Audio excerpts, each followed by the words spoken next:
सभी को जय मसीह की। आज हम देखेंगे कि सकरा और चौड़ा मार्ग। ठीक है, इसमें लिखा है मत्ती 7:13-14। या यदि यहाँ पे हम देखेंगे तो यहाँ पे दो रास्ते हैं, एक सकरा और एक चौड़ा मार्ग।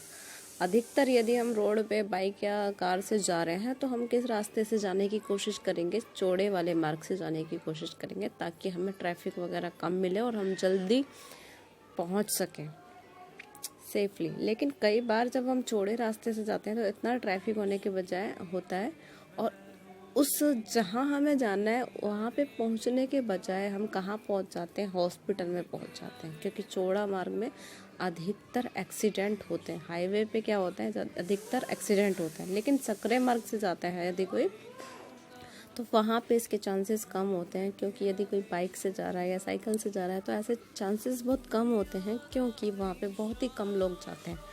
या तो घर के लोग होंगे या बहुत ही कम साइकिल वगैरह या फिर स्कूटी या बाइक जा रही होगी। रास्ता छोटा है तो वहाँ से कोई नहीं जाएगा। तो यीशु मसीह का जो रास्ता है ऐसा है, जहाँ सकरा मार्ग है वो कठिन है और बहुत थोड़े लोग जाते हैं।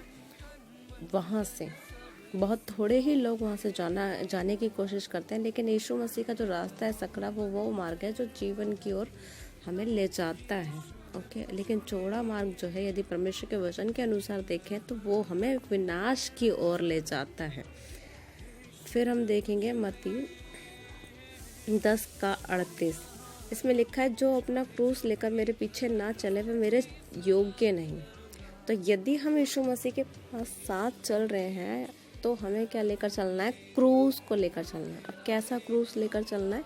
क्रूस तो है, यीशु मसीह अपना क्रूस लेकर गए थे, और उनको जब उनको मारने से पहले उनको क्या किया था? क्रूस को ले जाना पड़ा था। तो उस क्रूस वो इतना भारी होता था जिसको ले जाते हुए उनको बहुत दुख तकलीफ को सहना पड़ा होगा। ठीक है, और इसी तरीके से हमारे लाइफ में, अगर हम अपनी लाइफ में प्रेजेंट में देखें कि हमारा क्रूस क्या है, तो हर एक व्यक्ति के लाइफ में एक अलग अलग दुख है जिसको सहना और उठाना उसके लिए बहुत ही मुश्किल है। वो मानसिक रूप से, भावनात्मक रूप से होता है, या शारीरिक रूप से भी हो सकता है। कोई बीमारी हो गई, या मानसिक तनाव हो गया, या भावनात्मक चोट हो गई, तो उसको ले जाना होता है। ठीक है, साथ में।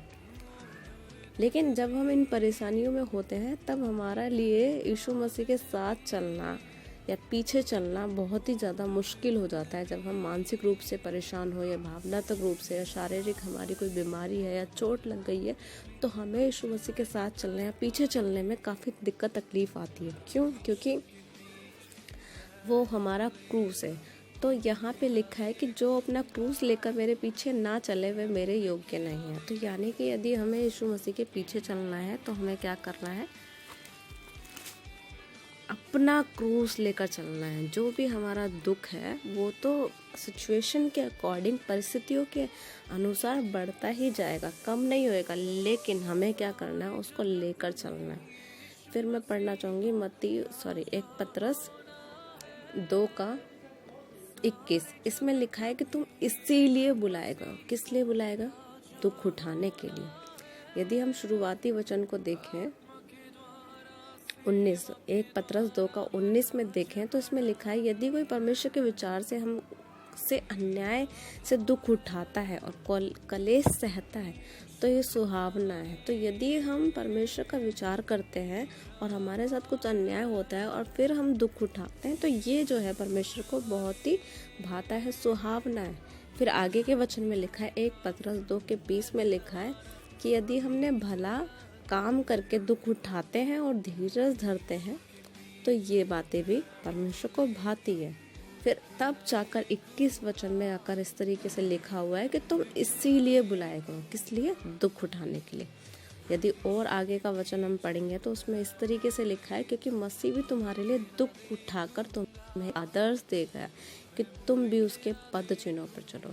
तो यीशु मसीह ने भी हमारे लिए दुख उठाया और हमें एक आदर्श, एक आइडियल हमें दिखाकर चले गए कि अब हमें उनके पद चिन्हों पर चलना है, कि जैसे जैसे उन्होंने किया, दुख सहा, वैसे हमें भी करना है, सहना है। तो यीशु मसीह ने सबसे बड़ा दुख क्या सहा? क्रूस की मृत्यु, कांटों का मुकुट, कोड़े मारे गए, क्रूस पे चढ़ा दिया गया। लेकिन क्या परमेश्वर ने उनको ऐसे ही छोड़ दिया? नहीं, वो मारे गए, गड़े गए, लेकिन तीसरे दिन जी उठे 500 लोगों को देखते हुए, सुसमाचार सुनाते हुए, और 500 लोगों को देखते हुए वो स्वर्ग में चले गए। और मरने के बाद जब जी उठे तो 40 लोगों को पक्के प्रमाण उन्होंने ये दिखाया कि यीशु मसीह मरे तो थे लेकिन अब जिंदा हो गए।